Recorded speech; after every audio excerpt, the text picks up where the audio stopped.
Dalam satu dekade terakhir, jumlah orang yang hidup dengan gangguan kecemasan terus meningkat secara global. Laporan Kesehatan Mental Dunia mencatat ratusan juta individu yang terdampak, dengan tren kenaikan yang konsisten sejak sebelum pandemi hingga hari ini. Pada periode yang sama, ruang publik juga mengalami perubahan drastis. Berita, notifikasi, dan konten harian yang semakin didominasi oleh narasi yang terkesan memberi ancaman tajam, mulai dari krisis kesehatan, ketidakpastian ekonomi dan krisis keuangan, konflik geopolitik, hingga resiko masa depan yang belum terjadi. Dan seakan-akan kita harus selalu dalam kondisi waspada. Jika demikian, apakah kewaspadaan ini masih berfungsi sebagai alat perlindungan atau justru telah berubah menjadi sumber ketakutan itu sendiri? Karena kekhawatiran tidak lagi hadir sebagai respon sesaat terhadap bahaya nyata, melainkan sebagai pola pikir yang terus aktif bahkan ketika ancaman belum terjadi. Dan ketika rasa aman semakin bergantung pada bayangan-bayangan skenario yang buruk, apa sebenarnya yang sedang bekerja? Apakah rasionalitas manusia atau mekanisme lain yang lebih dalam?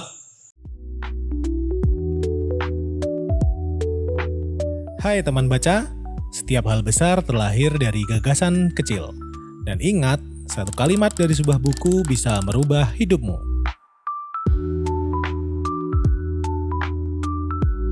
Assalamualaikum, hai teman baca. Jumpa kembali bersama saya Lingga di channel Ruang Baca. Di edisi Teras Wawasan kali ini, kita akan membedah sebuah pola pikir yang sering dianggap biasa saja.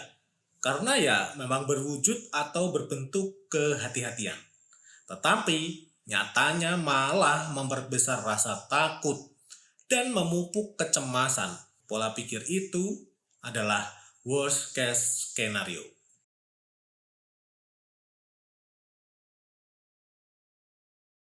Secara konseptual, worst case scenario merujuk pada kecenderungan manusia untuk memusatkan evaluasi keputusan pada kemungkinan hasil yang paling buruk. Dalam kondisi ini, perhatian tidak lagi dibagi dengan proporsional atau secara tepat ke dalam berbagai kemungkinan-kemungkinan, melainkan terkunci atau hanya fokus pada skenario-skenario yang berbentuk ekstrim, yang menakutkan, serta merugikan. Dalam bentuk operasional sehari-hari, pola ini tampak ketika estimasi resiko ekstrim mendominasi. Pertimbangan harian mulai dari memilih menunda daripada segera bertindak, menghindari daripada menghadapi, atau mengamankan diri secara berlebihan, yang penting selamat. Hal ini tetap saja terjadi meskipun data objektif atau suatu kondisi belum tentu menunjukkan ancaman yang nyata. Pola ini kerap dianggap sebagai kehati-hatian, meskipun cara kerjanya sangatlah berbeda. Kehati-hatian berbasis pada data, bekerja dengan menimbang kemungkinan peluang positif, kemudian konteksnya jelas, dan kapasitas respon yang aktual. Sebaliknya, pola worst case scenario bekerja dengan logika penghindaran mutlak, yaitu jika ada kemungkinan buruk, maka kemungkinan yang lain menjadi tidak relevan atau sama buruknya dan bahkan menjadi buntu, lalu sangat beresiko, meskipun itu adalah kemungkinan yang positif. Dalam laporan kesehatan mental global, jumlah individu yang mengalami gangguan kecemasan mencapai sekitar 301 juta orang di dunia. Angka ini sering dibaca sebagai sekedar persoalan klinis semata, padahal ini nyata. Ada melekat dengan cara masyarakat modern memproses resiko dan ketidakpastian. Di saat yang sama, attention ekonomi mendorong sirkulasi informasi berbasis ancaman. Riset komunikasi resiko menunjukkan bahwa konten yang menonjolkan bahaya dan skenario yang buruk cenderung memperoleh perhatian lebih besar dibandingkan penjelasan yang bernuansa keilmuan.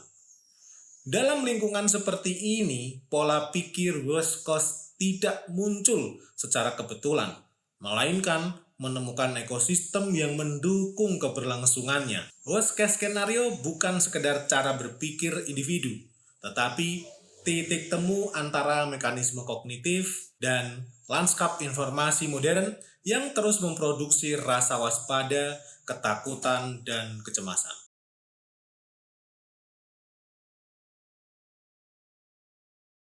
Pola pikir worst case skenario bekerja melalui rangkaian mekanisme yang relatif konsisten. Ia tidak muncul dengan tiba-tiba, melainkan terbentuk dari interaksi antara cara kerja otak manusia dan lingkungan di sekitarnya. Pada tingkat kognitif, manusia memiliki kecenderungan bawaan untuk memberi bobot lebih besar pada informasi negatif dibandingkan informasi netral atau positif.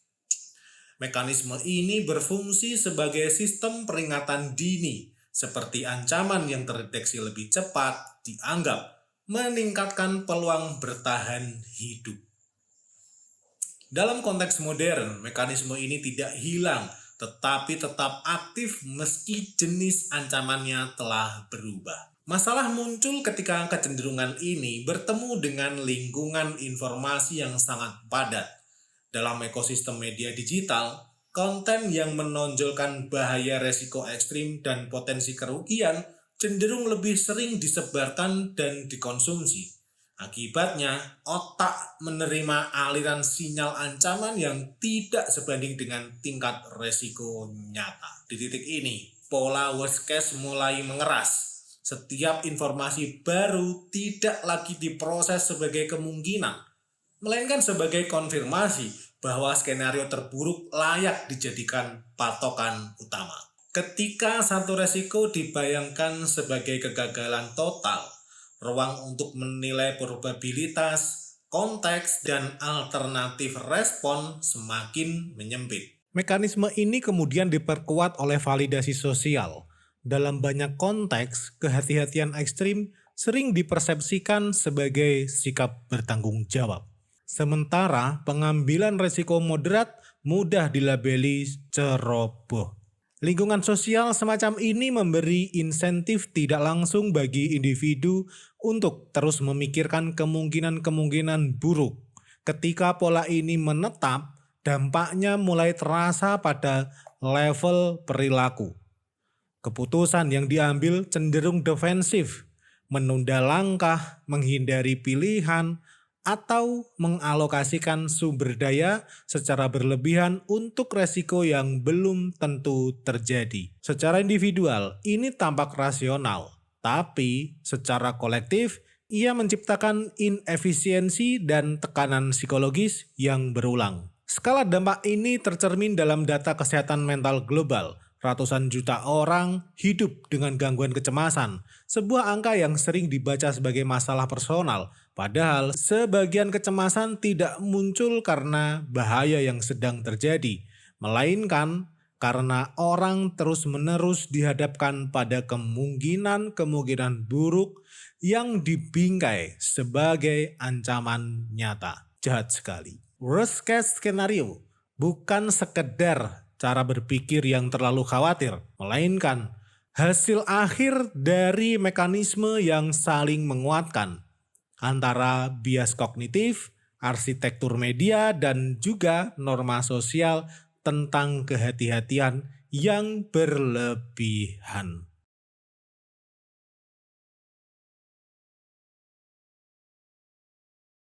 Jika mekanisme ini dilihat secara utuh, worst case skenario tidak lagi berdiri sebagai kebiasaan mental individual, melainkan sebagai hasil dari sistem yang saling menguatkan. Bias kognitif menyediakan pondasi, lingkungan informasi memperbesar sinyal ancaman, dan norma sosial atau lingkungan memberikan legitimasi pada kewaspadaan ekstrim.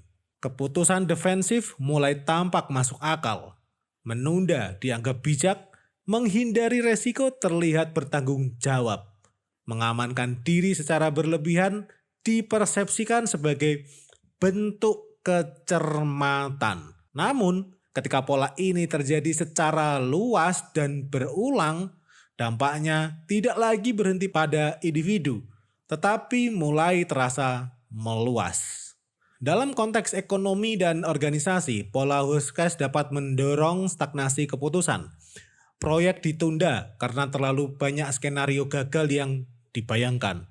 Inovasi melambat karena resiko ekstrim dianggap lebih penting untuk dipikirkan daripada bertindak terhadap sebuah peluang realistis. Secara agregat, ini menciptakan inefisiensi, bukan karena kurangnya data, tetapi karena cara resiko dimaknai terlalu mengerikan. Dalam ranah sosial dan budaya, kehati-hatian berlebihan juga membentuk standar baru. Ketakutan yang diekspresikan terus-menerus menjadi sinyal kepedulian, sementara ketenangan mudah disalahartikan sebagai pengabaian. Akibatnya, narasi ancaman lebih cepat diterima dan disebarkan daripada penjelasan yang proporsional. Worst case skenario bekerja bukan dengan menciptakan bahaya baru, tetapi dengan mengubah cara masyarakat menilai masa depan, dan masa depan mulai dipandang seakan-akan kegagalan adalah hal yang paling mungkin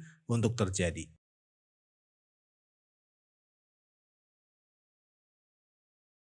Memahami pola pikir worst case skenario bukan lagi bagaimana menilai seseorang yang hidupnya terlalu khawatir, melainkan soal bagaimana resiko yang dibayangkan dan kemudian malah dijadikan dasar pengambilan keputusan di tengah-tengah kehidupan yang semakin semrawut dan tidak pasti ini. Ketika kemungkinan buruk terus ditempatkan di garis terdepan, cara memandang masa depan ikut berubah. Bukan sebagai ruang berbagai kemungkinan positif, melainkan sebagai sesuatu yang harus diwaspadai dan diamankan sejak awal. Dan disinilah ruang baca menempatkan pembahasan ini. Bukan sebagai penutup satu topik, melainkan sebagai bagian dari upaya berkelanjutan untuk memahami cara kerja pikiran, budaya, dan sistem informasi yang membentuk pilihan pikiran kita sehari-hari. Demikian Teras Wawasan kali ini. Di setiap diskusi selalu ada wawasan baru. Jaga emosi kamu, buka pikiranmu, pahami pola yang bekerja di balik keputusan. Wassalamualaikum.